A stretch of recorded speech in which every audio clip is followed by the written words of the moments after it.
Hey, Mr. Wiedemer here for Mr. Wiedemer's History. Welcome to the last lesson of the course. You've made it this far. Unit 11, Section 4.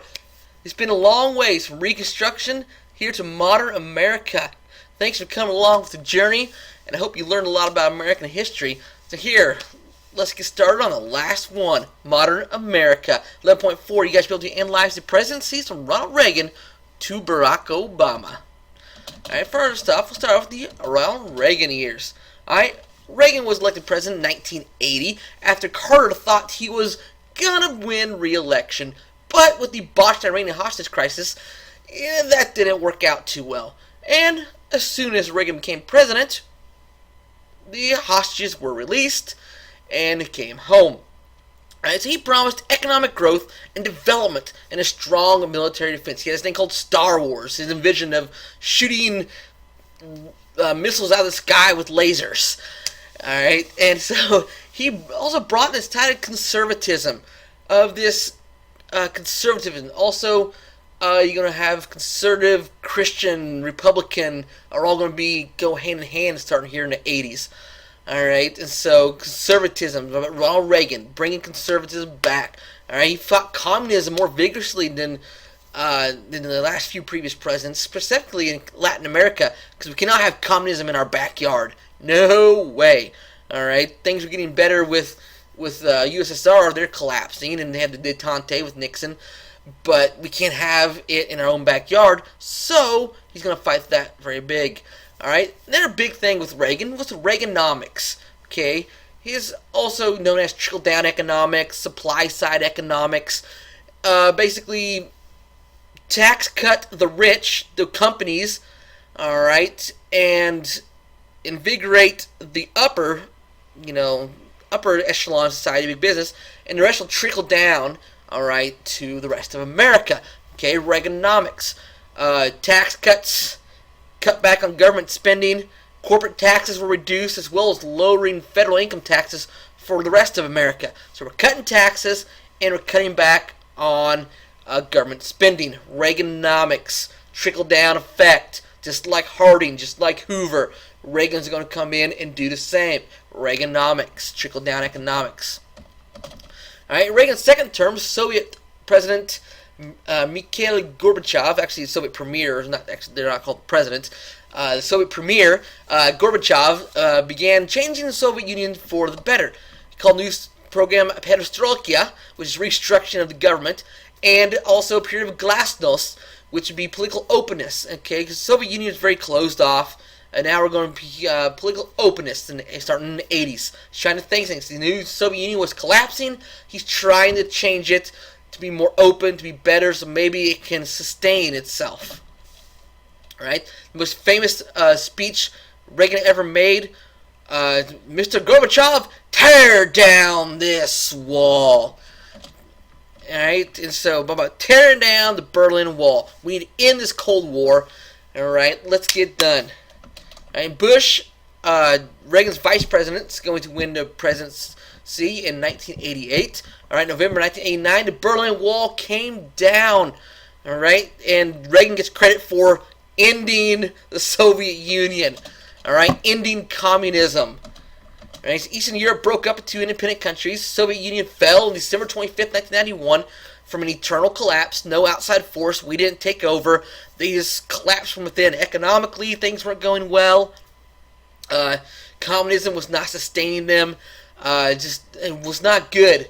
They got too big, spent too much money, and it couldn't survive. It couldn't last. So we outlasted communism. Capitalism won. All right, and so the Soviet Union fell, and Boris Yeltsin became the first president of the new Russian Federation after 1991. And the U.S. cut defense spending because of the Soviet collapse. We didn't need all these defenses anymore to hold off communism, to contain the red, and so we're going to cut back our defense spending. And then we go on to another war here. All right, the Persian Gulf War. Persian Gulf One, very similar to very similar to the Korean War. In fact, we never declared war. And the UN is going to come in and have a coalition and take care of Saddam Hussein. All right, so on August 2nd, 1990, Iraqi President Saddam Hussein is going to send troops to invade Kuwait. He wants their oil. Kuwait's sovereign nation. We can't have this. So George H.W. Bush, along with 25-member coalition, from Operation Desert Storm. All right, and they issued massive airstrikes. After a month of bombing, lightning-swift ground assault liberated Kuwait, and the war came to end in 100 hours. Very quick war.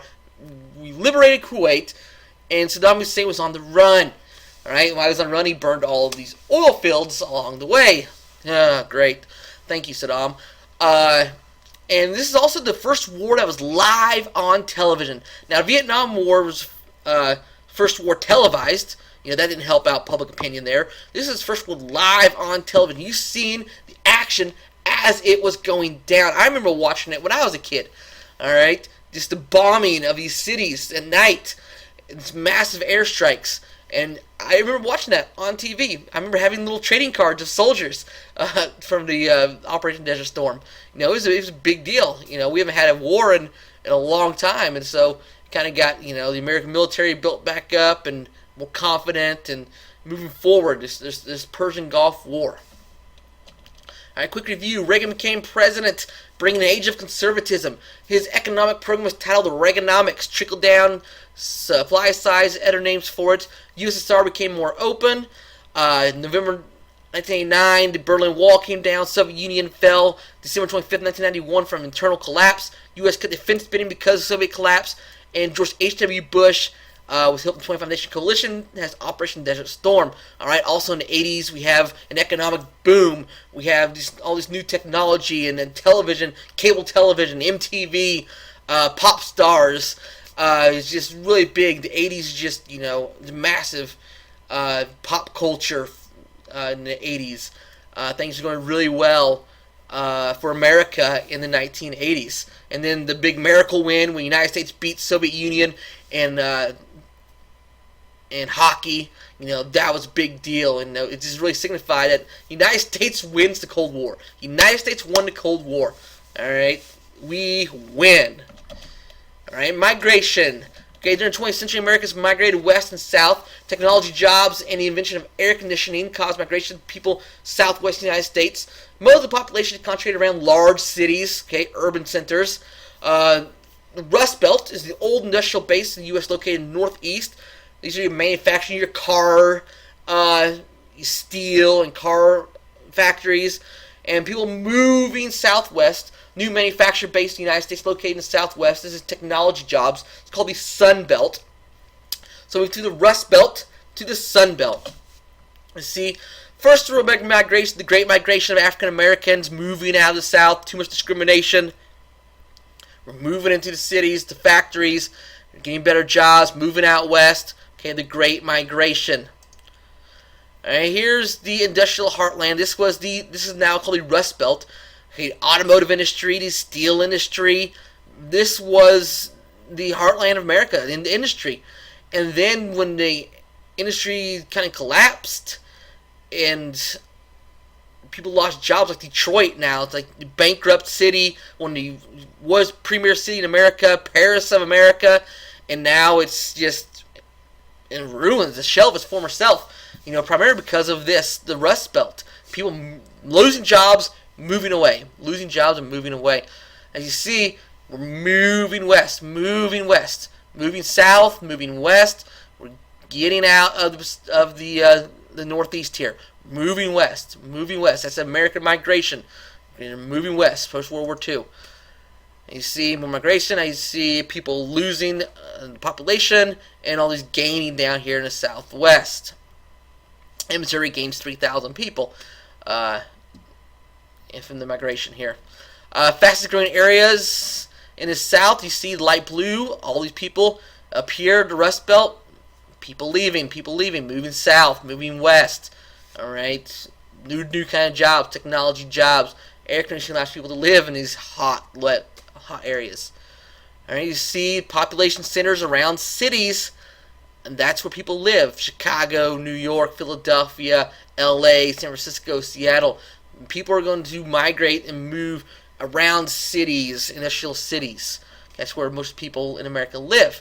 Not out here in rural America, but in near cities.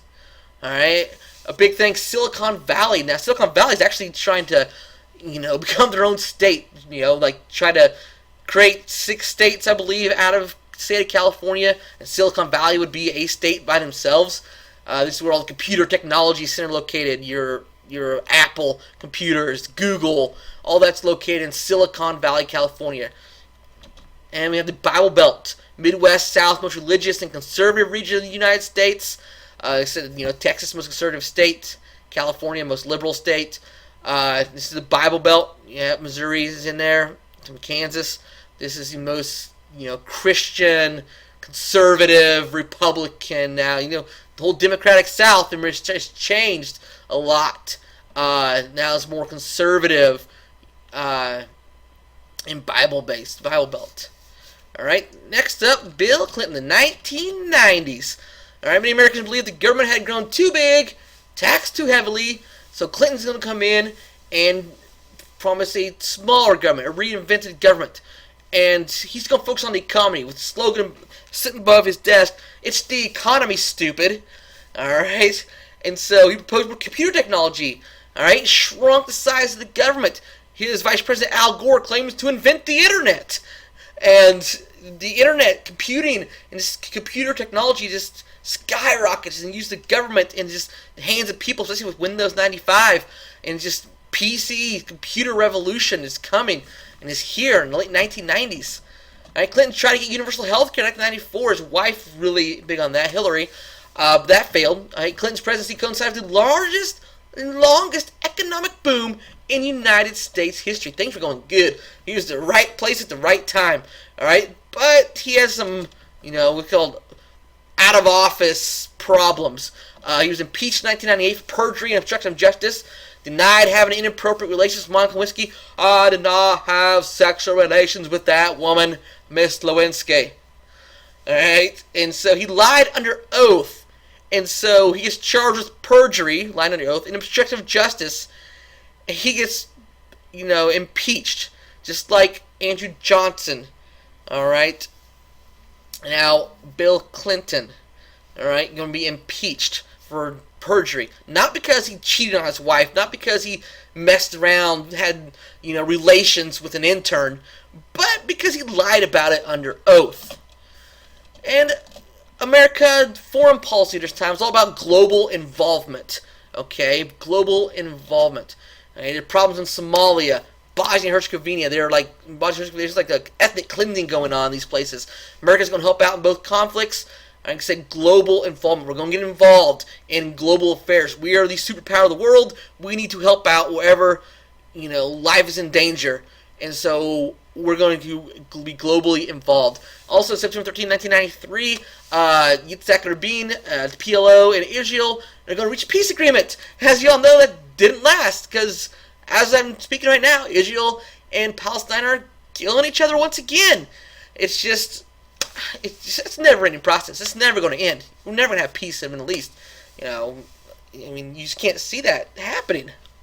All right, world economy, U.S. worked hard to stay competitive in the world market. We're going to be globalization. It's the big word. The global economy, the world economy.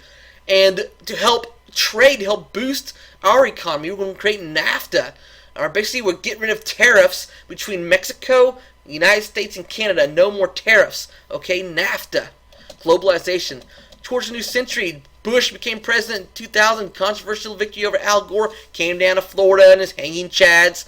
All right, election came. September 11th changed the face of the world. Changed America. All right, the age of terrorism is upon us. We're going to fight terrorism now. Al-Qaeda. When we got attacked on September 11th. The global war on terror. All right, next time we went to war in Afghanistan and Iraq. Bush re-elected in 2004. Another close race. This time it's John Kerry. U.S. economy went into recession in 2007. Barack Obama becomes president. 2008, first African-American president in U.S. history.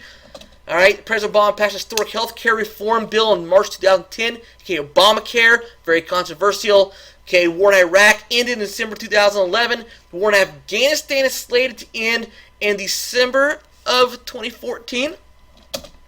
All right, let's review Reagan, conservatism, ending the Cold War. Soviet Union collapses. George H.W. Bush, Operation Desert Storm. People moving southwest.